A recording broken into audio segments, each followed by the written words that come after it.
Hey, everybody, welcome to our Revive series for Imaging Gifts.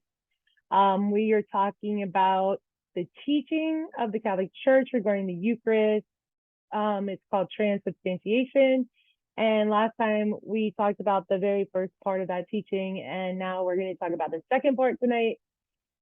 And so the second part of that teaching, just as a reminder, is that the change of substance or essence, like we talked about last time, takes place during the consecration at Mass when the priest says, he holds up the Eucharist and he says, "This is my body," right? And then he holds up the chalice. He says, "This is my blood."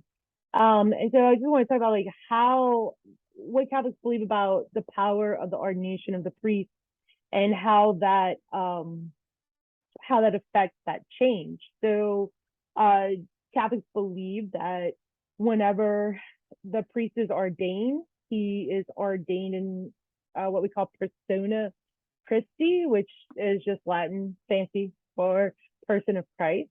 So whenever the priest is acting as a priest, right, when the priest is acting by through the sacrament, then because of the ordination graces from holy orders, the sacrament of holy orders, he has a special participation in the priesthood of Jesus called the participation, the ministerial priesthood. And so by virtue of these graces in ordination, the priest can, whenever the priest is effecting, we call that effecting a sacrament. So saying the words that bring about the change, or like, for instance, in reconciliation, when the priest says, "I absolve you in the name of the Father and the Son and the Holy Spirit," the effect there that the priest has, or his ordination has, right, is that it is Christ who acts in the priest.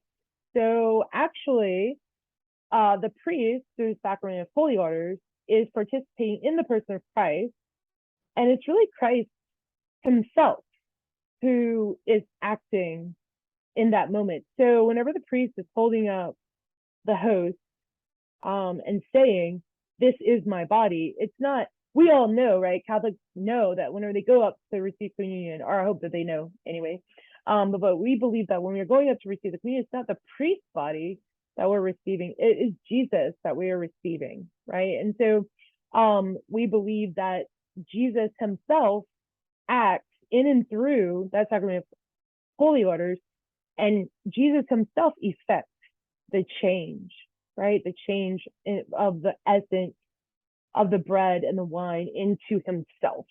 And not just not only his body and blood, but Jesus is not just body and blood, flesh like us. Jesus is also a divinity, right? His glorified divinity at that, not divinity, I'm sorry, his glorified body and soul and his divinity. So in other words, the entirety of his person is what the Catholic believes that he or she is receiving, or at least that's what the church teaches. And so whenever we receive Jesus, we're receiving his glorified body and blood, and he himself is the one offering it to us. Okay, so that covers the second part. We're going to talk more about how this change is effected, covering it from a philosophical point of view, like how is that possible that these, how can it be explained that it's really Jesus that becomes present? We're going to handle that in a later video, but we're just covering the basics. And so anyway, if you are enjoying the Revive series from Imaging Gifts, please follow us on social media, Facebook, Instagram, Twitter, and we will see you next time. Thanks, everyone.